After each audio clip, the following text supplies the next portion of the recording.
Hope you chose to stick around for part 2 on disease in Peru. We're just where we were right before. We're still in the street view of the hospital in Peru. And now, I was talking about USAID, the organization that donated $12 million in HIV and AIDS. Sadly, this money was not distributed evenly. It was given more to the bigger populations, which I guess in some sense does make sense because there are more people, but the people that needed it most did not receive it, and those are the people, the indigenous people and people in the rural areas. So luckily there's this other organization, and that's going to take us to our next destination. This organization is called Foundation for International Medical Relief of Children, and they are specifically trying to help these rural areas. Specifically one is La Merced. I'm sorry. People are probably laughing, but my Spanish is not the best. So, this is a native community, small town as you can see in the jungle, and this is a gateway to indigenous populations. It's rich in native language and culture, and this is a place that the Foundation for International Medical Relief of Children is really trying to help.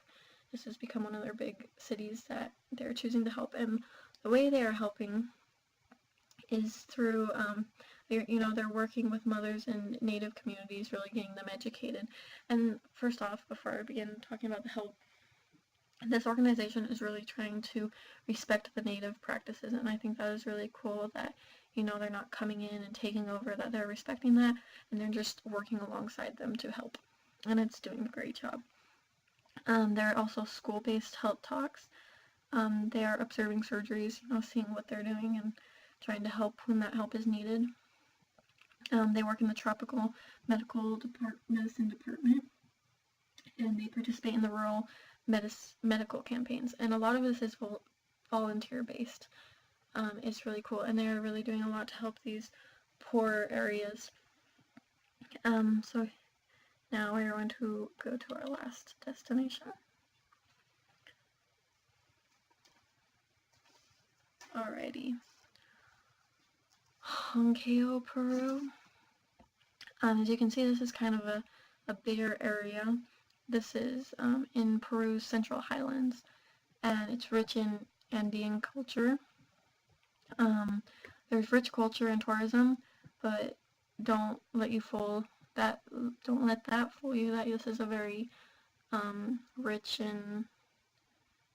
area, because there are large portions that are still living in poverty here, and a lot of their health issues deal with a lack of access to clean water, sanitary living conditions, and proper nutrition. So we can really try to help these people, and that is what that same organization is doing, the Foundation for International Medicine Relief of Children. So what they're trying to do to help this area, they are working in hospital laboratories, trying to help in those. They are also teaching health education in local orphanages, which I think is really cool. There's dental education and practices. They're helping people clean their teeth, and there's school-based parasitic testing and treatment. So I think that can also be very effective. And so it's organizations like this that are really helping Peru with their disease control.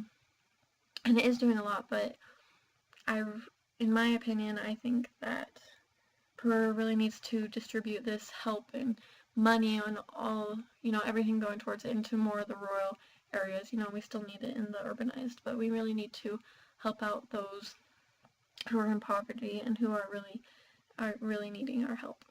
So thank you for watching Disease in Peru, and stay tuned for some more videos.